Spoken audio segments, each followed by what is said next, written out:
Hi, everyone, and thank you for joining me on our very first Better Way of Weekly Live. And also, thank you to those of you who will look at this later. We will be doing this every Tuesday about 7 p.m. And we will be going through different things to do with either ourselves as a party, as things like policies might be bringing out, actions that we might be taking, and also maybe even things on a national scale or an international scale of interest when it comes to politics. This will become, hopefully, a very safe place for people to discuss their political views. We'll have very open conversations. For the first few, though, I'm not going to open up conversation as such. I'm just going to talk to you about what it is that we're doing, what it is that we're standing for. I think it's important at this stage to sort of like build that picture first. And then as we progress, we'll be able to have open conversations. But do feel free to leave me any questions that you would like me to consider looking at next time. And I will then be able to pick some and go through those in the next live feed that we do, or maybe even in between time in a video that we put out. So today, what I really wanted to go through is what is Better Way of? And I also know that a few people have definitely commented on the name. Better Way of kind of sounds like a sentence that hasn't been finished. That's one of the remarks that I've heard. And do you know what? It's fair play because it's a statement. The name is more of a statement, but there's a purpose behind that because Better Way of can be followed by three very key, very vital words. And those words are living, thriving, and progressing. Because the whole point to Better Way of as a political party is that we are going to be creating a better quality of life for all. Now, this means that with every decision that we make, everything, from a policy and other things that we do, hopefully, with all of those things that we're doing, we will either be able to fit them in the category of a better way of living, a better way of thriving, or a better way of progressing, if not all of them, of course.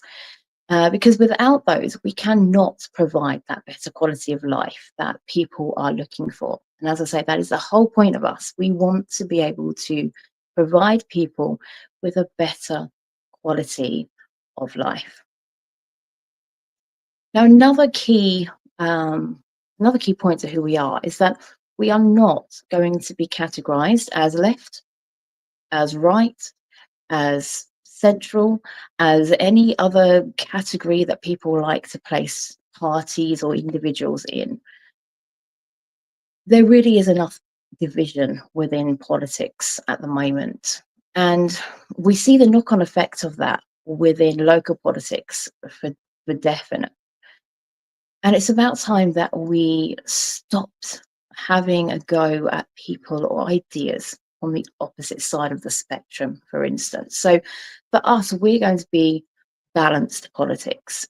This means that we have the understanding and we know that there are policies, ideas, theories, things are from the left and the right that are actually really meaningful to people's lives. And we can't create a better way of living for people or create a more thriving and progressive country if we cannot openly see what everybody has to offer, or if we're just going to dismiss something because, oh my goodness, we're going to be called this if we go with that, or people are going to think we're this if we go that way. This is what's driving the country apart as such. People are too concerned with being classed as one thing or another. Let's stop that. So we're not going to do that. Like I say, we are balanced politics. We will look at everything and we will make decisions, we will make policies, and we will bring about things that suit what is needed, not whether something is on one side of the spectrum or another. I think that's really important and a really vital message that we need to put out there and that we need to all sort of understand. Now, the reason I say that it makes a difference in local politics, I don't know how many of you ever watched like a council meeting or have attended a council meeting, but you'll get councillors that put through motions that other councillors will just point blank refuse just because it's come from the other side, regardless of how vital that might be or how helpful that might be, or whether there's even a reason to say no. It would do it purely because it's not come from the right side. And that is not how we're going to better build a better Britain. What Britain needs, what British people need, that must be at the forefront of everything that we do. Now, we we have a few let's go to policies actually. We have a few policies that are in the making. And one of them I'm actually really proud about, really happy about, because, and I don't know about how many of you have been in a similar situation, but I know what it's like, and more than once, to be in a position where my landlady has sold up, or my landlady is wanting to throw me out, and I have to find another way, another place to live.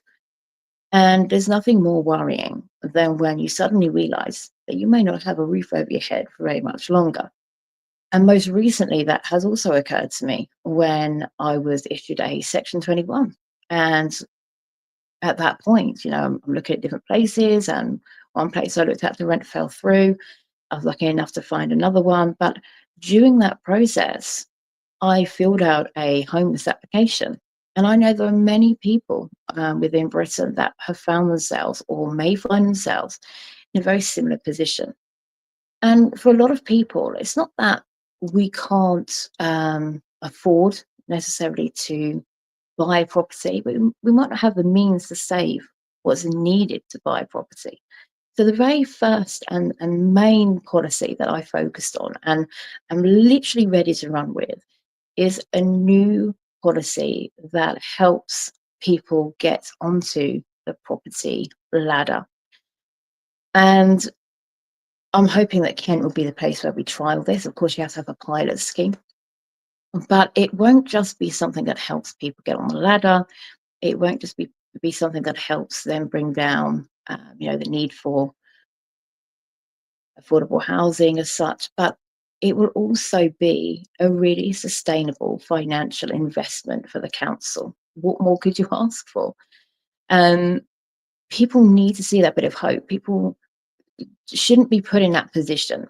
And so this is just one way that we can kind of add a bit more security to people that may be going through a very similar situation and may be in need of somewhere that they can go. And if they can afford to buy, why should they be held back because they can't afford to put down a deposit? And let's focus on that a minute as well, because in the UK for a long time now, we have struggled. And I mean, okay, let's also say not just in the UK, many places struggled. But for a lot of people, we are weighed down day in, day out with financial worries. The cost of living situation is far from okay right now.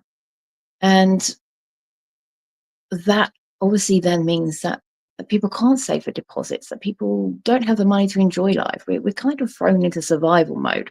We're put in a position where we just about get through the month. We've done everything we can to work, to provide food for our families, and then we're tired, we're drained, and we don't have anything left to enjoy life with.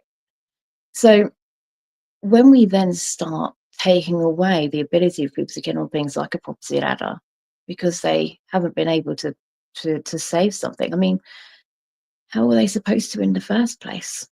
When you look at the state of the economy that we're actually living in. So we definitely need to be thinking outside the box. We need to be finding new ways to be able to get people on that property ladder. Like I said, it's one of the main things that as a party I want to be able to focus on. Now, um, another one which I know the name of it we will need to change a little bit. We're going to need to tweak it, but there's one we're bringing about called billionaire barons. Now, let's look at the Green Party for a moment. The Green Party's idea is we must tax the rich. We must ensure that they are paying more than everybody else. Basically saying that if you're earning money, then we're going to take your money from you and we're going to do what we want to do with it because we say that that's going to be better for everyone. Now, That is a disrespectful way to go about things. And what we want to do is bring about a better way of going about it. Because, yes, we do need those that have more money to invest locally. When you look at the financials of this country, not just from the council, but nationally, there are huge issues with finances. And so we need that help and support from those that have money. But it's not our place to tax them and take it from them. So this is what we will do when we get in government. We will set a county for each baron, or set each baron to a county. So we'll use Kent as an example. So say there's a Mr. Blocks.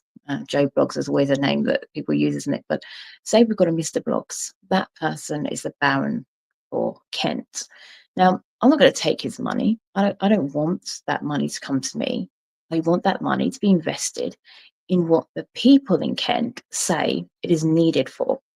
So when you're looking at adult social care, transport, you're looking at the environment, you're looking at all these different things, housing issues, infrastructure.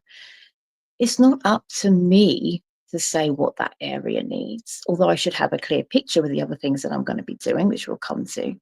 But it's up to individuals to talk about this with that baron. So the public will get involved. The baron will mix with the MPs, the mayors, the councillors. There will be many, many discussions. Of course, there'll be some rules and regulations. There has to be a legal contract in place. But aside from that, they will be able to then put their money towards what they can see as needed. And they will know that it's going towards that because they're doing it themselves.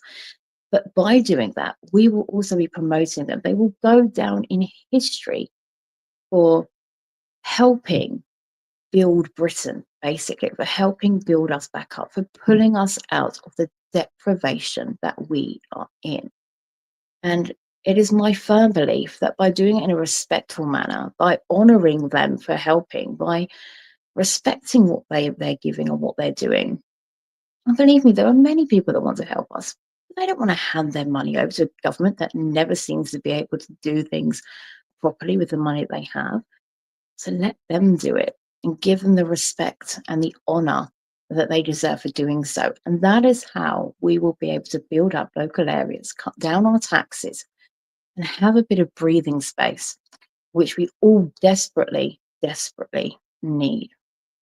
And then another policy that, again, we'll go through in more detail another time will be about local fairness. So, excuse me.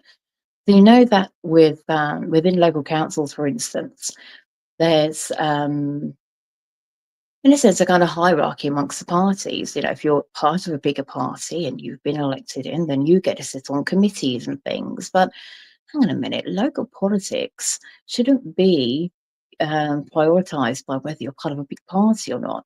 You shouldn't be given a benefit for being part of a big party. You're all voted in on an equal level. All divisions deserve to be fairly represented, and there is no way we should be allowing some more rights than others. And there are ways that it can be changed now, but people just don't do them. I myself brought up in the council, I think about 3 months ago now, 2 or 3 months ago, I brought up the fact that it would be better if all um, elected councillors have the right to attend other meetings, not just the full council, and not just to sit in the background, but to actually be able to voice their concerns and to be able to join in with a debate. So we're going to have a foolproof plan that will enable more fairness when it comes to local representation, because that is fair, that is right.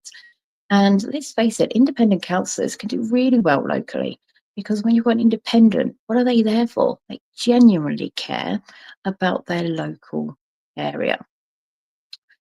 Now, so that's an idea of kind of what we're standing for, an idea of the policies that we're looking into.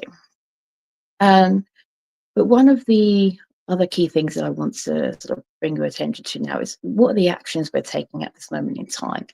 So the actions that we're doing right now, um, well, there's a couple of things. Firstly, we're putting together a first 100-day plan for the new unitary council if it comes into play. And oh, there's a bit of speculation around that, which we will talk about another time, because I'm hoping that certain things come to light and we can have a really good conversation about that.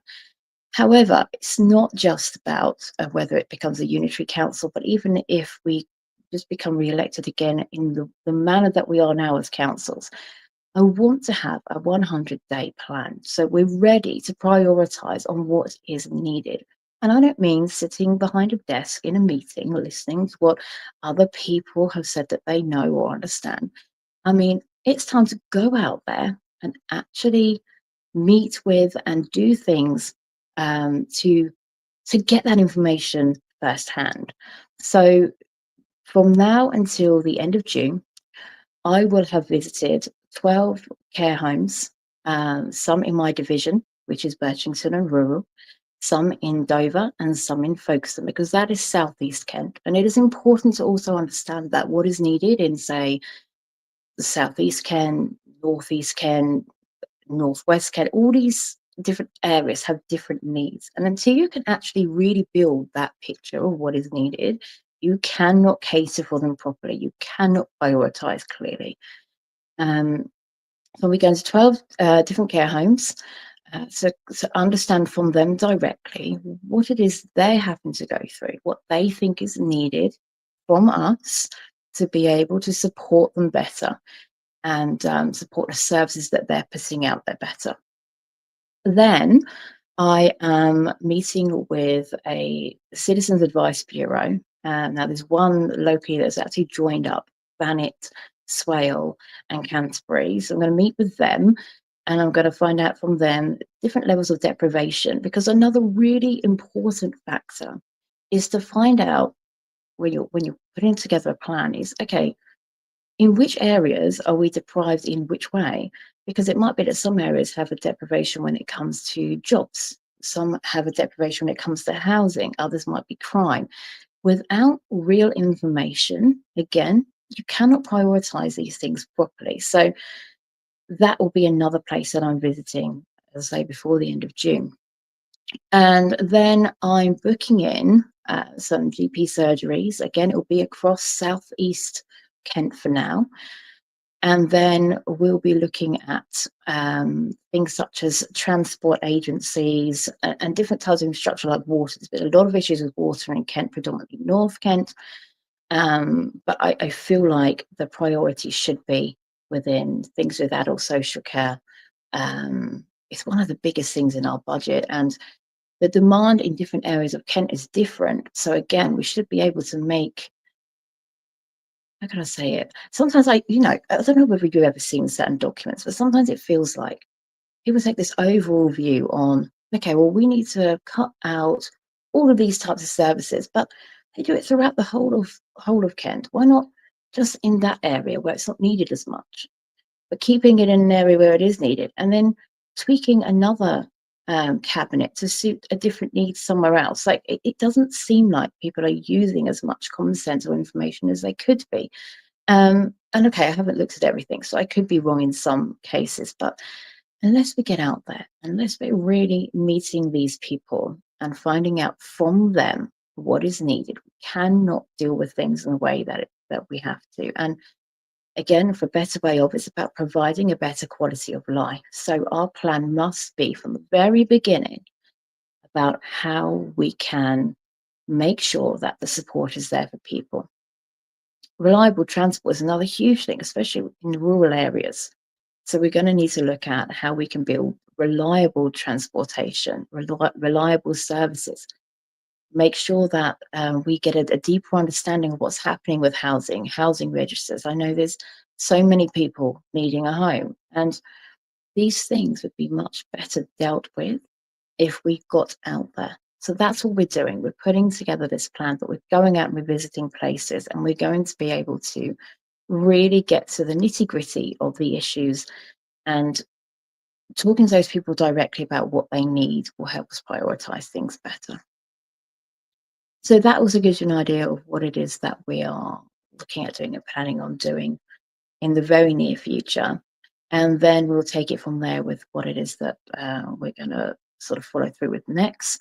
But also amongst this, starting in June, and following through the whole of like the summer, I intend to be visiting different high streets within my division, but also within Thanet as a whole, within Dover and within Folkestone, because I want to be there with leaflets, with information, talking to people. So if you want to come and ask me questions, if you want to come and see me, if you want to know a little bit more, I will be in place, and I will advertise first where I'm going to be, of course.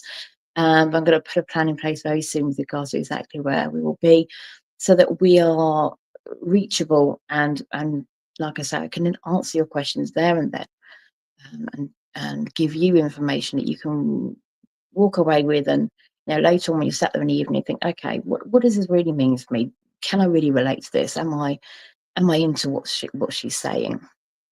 Hopefully then we can gather more support. Now the party itself is going through registration, so I'm hoping very soon that the party will be fully registered. Once it's fully registered, we will open up membership. And with membership, we've actually got different tiers, because I noticed that with a lot of parties, people ask you to spend money, you get nothing for it to begin with. But straight away, although it might seem basic, there will be different things that we're going to give you. And what we want to do then is be able to show support to those of you that are getting involved. We want to be able to get things out there as quickly as possible. And that's why things like car stickers and boards are really important. Well, once the membership is open, once the party's registered, membership will open. But also, it's a time for us to start getting people on board that want to actually become elected officials, whether it's in the council elections next year, whether it's ready for the general elections the year after. Of course, I'm not naive. I don't intend or think that we're going to suddenly get a overwhelming amount of people and be able to run government. Like, that's not going to happen in the next 5 years. But we do have a long-term plan that will be the long-term plan. And what I want to see is people who care about the quality of life for themselves, but also for those around them. British needs must be a priority. Like, you're not voted into government in Britain to focus on needs elsewhere. And unless you can really sort out the problems that you have within your own country, you cannot be helping others. Don't you remember when you were younger and people would have said to you, oh, it's great if you want to help someone, but you can't help someone if you can't help yourself. It's exactly the same with the country. How can we help everybody else when we're struggling ourselves? All we're doing is digging a hole more and more. We need to pause. We need to think about what we need. We need to prioritize our needs. And then by all means, we can help other people. No one's saying, well, some people might be, but I'm not saying we shouldn't help others. But I'm saying, let's get on top of what we have first. Let's ensure we have infrastructure, housing needs, the cost of living sorted, make sure we can sustain ourselves more as a country, because we can't. If a war breaks out tomorrow and it affects us in a big way, we still have to rely on other countries getting food and things to us, because we can no longer sustain ourselves. That's not a position or a healthy position at all to be in. I'm not saying we can naturally change that overnight, but oh my goodness, there are ways we can do things better. And not building on our greenland, on our farmland, and taking care of our agriculture is one amazing way forward to help with that. So, common sense is really, really, really needed, and it is missing. I think a lot of people in the political world right now, they haven't had to live the lives that most of us have lived. So they live in their own bubble. What they hear what people say, they open a textbook where they've learned what they should be doing as such. And they think, oh yeah, that's what we should be following. That's the plan of action. Well, no, no, no, no, it's not. Like, until you actually fully understand what people go through, you can't really better their lives for them. But I think we started to look at people from certain circles as being more of in more of a hierarchy. We've looked at them in a better way. We thought, oh, but they know what they're on about. And actually, maybe we should start thinking the opposite and realizing that what we need are real everyday people that genuinely care, that can genuinely relate, that will think outside of the box and stop following the ways that are literally not working, and start building things differently and going about things because they want something better for everyone, not because something in a book has told them to do it a certain way, or not because these things have been practiced in a certain way before. And we need to be strong as well. We need to stop pandering to things. We need to stop caring about what other people are going to throw at us and actually think if this is something that really needs to happen, really needs to change, we may just take a stronger stance and say, right, this is what we're doing. And like I said at the beginning, the fact that and the reason why we're being balanced politics rather than left or right is so that we can do that more clearly without being clouded by the views of the left if we're doing something right, or the views of the right if we're doing something from the left. Absolutely not. Take everything into consideration. Do what you can to better the lives of those around you, regardless of where it's come from on that spectrum. That is how you make Britain better. That is how you get on top of things.